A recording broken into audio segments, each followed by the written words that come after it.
The environment of the Earth is governed by different interactions that help mass and energy flow through the ecosystems. Predation is a positive-negative interaction where one organism benefits wholly and the other dies. Scientists often thought that predator-prey interactions were mainly controlled by the predators or more so by the environmental limitations of their habitats. But as shown with the Yellowstone incident when the wolves were killed off, the elk populations did so well they pushed the carrying capacity limit and in turn negatively affected many different communities.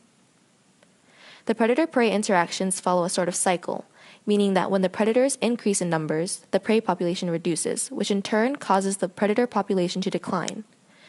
This cycle repeats once the prey eventually recover close to their original numbers and continues growing unless a drastic change occurs. But scientists are now discovering how the predator-prey ratio, here represented by the logarithmic relationship variable k, seems to have a constant between most ecosystems, whether it be the cold Arctic tundras or the moist and warm jungles near the equator. The predator-prey interactions occur in all types of environments. This particular study specifically took place in 2,260 large mammal, plant, and plankton ecosystems across the planet, including freshwater, grasslands, marine, and coniferous forests, and the communities of tiger prey, lion prey, and wolf prey, which measured predator-prey interactions through their different biomasses. Predator-prey interactions were mainly affected by the biomass of the prey all across the Earth in most environments. In order to support this new and exciting discovery, the experimenters plotted and graphed the prey and predator biomass of 6 different environments, several of which are shown here, and found that they revolved around a K constant of 0.75, as shown on the screen. The slope K is the relationship between the log of predator biomass versus the log of prey biomass. It tells you the change in shape of the biomass pyramid and is an exponent of the power laws. Power laws are functions of the form y equals c times x to the k power, where c is the coefficient and k is the scaling exponent with no units. This k value of less than 1 means that the Eltonian pyramid of biomass, which represents how total biomass is distributed across communities in the food chain for different trophic levels, is bottom heavy, meaning that the prey generally control the pyramid. This helps explain the 10% rule and how only 10% of energy gets transferred from level to level, so K equals 3/4 is a perfect environmental ratio.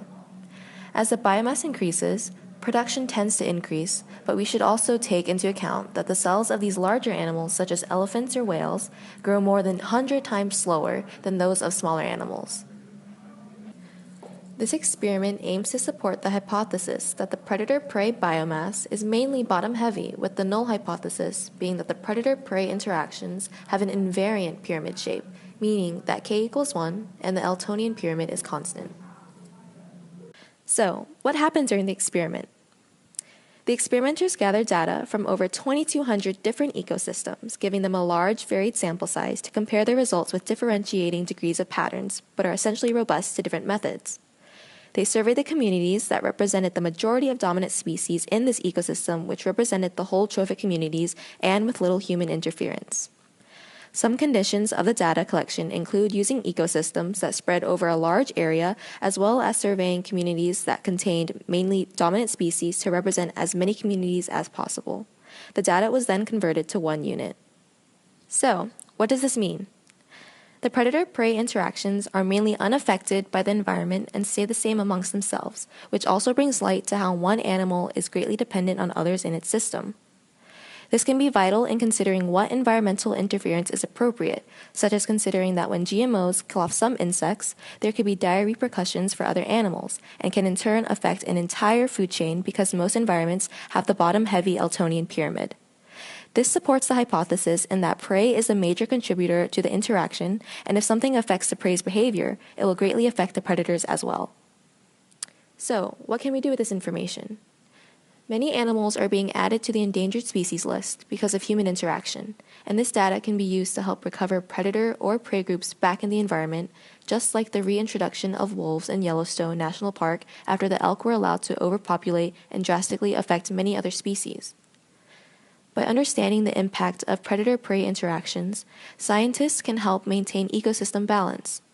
Instead of just reintroducing the animal, we could introduce more common species of prey that the animal can feed off of if their previous prey went extinct, saving many species from sharing the sad fate of being added to the extinction list themselves.